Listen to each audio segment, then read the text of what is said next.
Hello सांग मैंने good morning आज गोटे नुआ सकाल को समस्त को पुणी थे वेलकम केमी अच्छा समस्ते निश्चय जनइबे तो सांग मैंने मुझे बन बोईतालु शाग जोटा कि देहपाई बहुत ही हेल्दी तो चलो स्टार्ट करिया।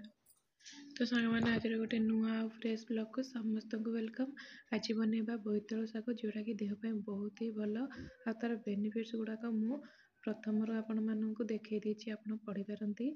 तो सांग मैंने प्रथम बोईतालु शागटा को धोईकी ताकू भल से काटिदबा तार शिर गुड़ाक काढ़ा पड़े ऊपर से जो कंटा कंटा लगुए ना से गुड़ाक आम नख साइज काढ़ले बहुत इजिली बाहरी पड़ो।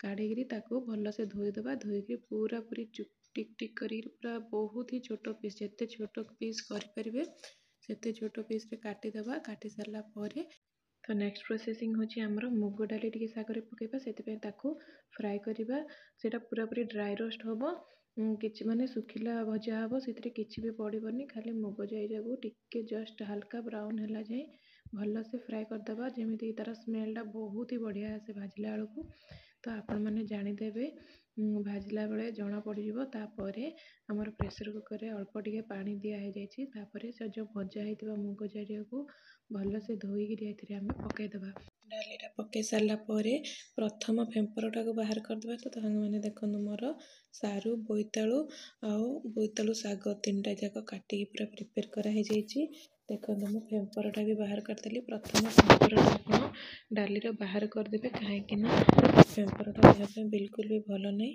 ताको काढ़ी संगे संगे डिस्चार्ज करदबा तापर गोटे 5 ରୁ 7 मिनिट ताको फुटिबाकू दबा फुटी सारा पर से आमर बोईतालु शागटा जोड़ा काटिकी रखीचे आम ताकू से पकईदबा कहीं बोईतालु शागटा सीझापी टे टाइम लगे से बोईतालु शाग पकईदबा बोईतालु शाग उपर लुण पकईकी ढक्कन लगेदबा गोटे 5 ରୁ 7 मिनिट तापर ढक्कन बाहर करके घांटा ना शागरे लुण बिल्कुल भी जरबनी आ खावाई बिल्कुल भी टेस्टी लगे। तो सांग मैंने जो पर्यंत आमर बोईतालु शागटा सीझुची आपण मैंने कौटू देखुं निश्चय जनइबे आ भल लगे कमेंट गोटे निश्चय करेंगे आउ वीडियोटी को लाइक शेयर सब्सक्राइब करने को जमार भूलें। तो सांग मैंने बोईतालु शाग मु पकईकी ढक्कन भी लगे देछि ढक्कन लगेबार देखो मोर 5 ରୁ 7 मिनिट ऑलरेडी हो गला। एथर आम ए बाकी तक परिबा माने आमर जो सारू बोईतालु सब पकईदबा ये जो शाग अच्छी से एक्सट्रा टिके रही जाइए से पकाई ना सबुतक शाग आपण मैंने शाग पकईला बेलू ही गोटे थर पकईदेवे। देखो परिवा सब पकई सारापर ढक्कन लगेदेली ढक्कन लगे गोटे 5 ରୁ 7 मिनिट छाड़देला ढक्कन बाहर करी घाटी दबा टे भल से घाटी सारा आम सीटी देदबा सीटी रे 1 ରୁ 2ଟା सीटी देबे बहुत सारा सीटी देले शागर कलर आ टेक्सचर दुईटा जाक चेंज हो 1 ରୁ 2ଟା सीटी ही दबा आम दे सारा बाहर करदबा। देखो मोर 2टा सीटी ऑलरेडी हो गला तो मुझे बाहर करदेली। एथर आम फुटण करवा ये शागरे जदि आपण मैंने बिना पियाज रसुण रे खाउछन्ते ताहले रसुण पियाज स्किप करेंगे किंतु रसुण आ पियाजर टेस्ट शागरे बहुत ही बढ़िया आसे।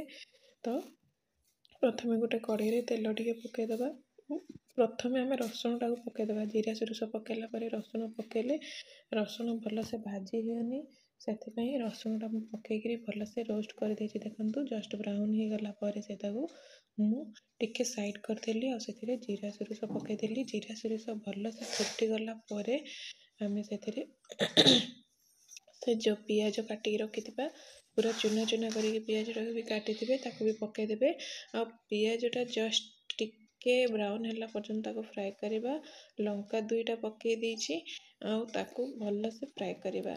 तो ये पियाजटा भाजवाई भी से 5 मिनिट ही समय लगे तो मु जेहेतु जाल सीम कर कहीं मोर मर्च मु काटी नी तो काटिकी पकईवाई टिके टाइम नहीं से बोलिकी मु टिके स्लो कर देती। जदि आप जाल हाई कर सबु जाक जिनस फुटण प्रिपेयर करी प्रथम ही रखिए। तो देखो मोर सबुतक पियाज पकई थी जो सबुतक भाजी हो गला भल से एथर मुझे टिके अल्प चीनी पकईदेली कहीं शागरे चीनी पकाई नाला आ सबू शागरे चीनी टे पकईले स्वीटनेस आसे आ खावाई बहुत टेस्टी लगे। ତ ମୁଁ ପିଆଜରେ ଅଳ୍ପ ଟିକେ ଚିନି ପକାଇଦେଲି ଆଉ ଶୁଖିଲା ଲଙ୍କା ଟିକେ ଦେଇଦେଲି, କାହିଁକିନା ଆମର କଞ୍ଚା ଲଙ୍କାଟା ରାଗ ନଥିଲା, ସେଥିପାଇଁ ମୁଁ ଶୁଖିଲା ଲଙ୍କା ଦେଇଛି। କିନ୍ତୁ ଯଦି ଆପଣମାନେ ରାଗ ପସନ୍ଦ କରୁନାହାନ୍ତି ତାହେଲେ କଞ୍ଚା ମରିଚ ଶୁଖିଲା ମରିଚ ଦୁଇଟା ଯାକ ପକାଇବା ଦରକାର ନାହିଁ, ଶୁଖିଲା ମରିଚଟାକୁ ଆପଣମାନେ ସ୍କିପ୍ କରିପାରିବେ। ତ ମୋର ମରିଚଟା ବି ଭଲସେ ଫ୍ରାଏ ହେଇଗଲାଣି। ଏଥର ଆମେ ଭଲସେ ସବୁ ଗୁଡ଼ାକ ଫ୍ରାଏ ହେଇଗଲା ପରେ ଏଥିରେ ଆମେ ଶାଗଟା ପକାଇଦେବା। ଶାଗ ପକାଇ ସାରିଲା ପରେ ଶାଗଟା ଗୋଟେ 5ରୁ 7 ମିନିଟ୍ ଫୁଟିବ। ଫୁଟି ସାରିଲା ପରେ ଆମର ଗରମା ଗରମ ଶାଗଟା ପୁରାପୁରି ପ୍ରିପେୟାର ହେଇଗଲା। ଆମେ ଗରମା ଗରମ ସର୍ଭ କରିବେ ଭାତ ସହିତ। ଆମର ଶାଗଟା ବନା ହେଇଥିଲା। ଶାଗ ତ ସ୍ପେସିଆଲି ସମସ୍ତେ ଭାତ ସହିତ ହିଁ ଖାଆନ୍ତି, କିନ୍ତୁ ବୋଇତାଳୁ ଶାଗଟା ଖାଇବା ପାଇଁ ବହୁତ ଟେଷ୍ଟି ଲାଗେ। ତ ଥରେ ଏମିତି ଟ୍ରାଏ କରନ୍ତୁ। ୟାକୁ ତ ଆମେ ଶାଗ ଘଣ୍ଟା ବୋଲିକି କହୁ। ଆପଣମାନେ କ'ଣ କୁହନ୍ତି ମୋତେ ନିଶ୍ଚୟ ଜଣାଇବେ। ଭଲ ଲାଗିଲେ କମେଣ୍ଟ କରିବେ ଆଉ ଲାଇକ୍ ସେୟାର ସବସ୍କ୍ରାଇବ୍ ସାଙ୍ଗମାନେ ଆଶା କରିବା କରୁଛି ପାଇଁ ଆପଣମାନେ ପୁରା ଜମାରୁ ଭିଡ଼ିଓଟିକୁ ଭୁଲିବେନି। ନିଶ୍ଚୟ ଦେଖିଥିବେ। କେମିତି ଲାଗିଲା ନିଶ୍ଚୟ କମେଣ୍ଟ କରି ଜାଣିବେ ଆଉ ଲାଇକ୍ ସେୟାର ସବସ୍କ୍ରାଇବ୍ କରିବାକୁ ଜମାରୁ ଭୁଲିବେନି।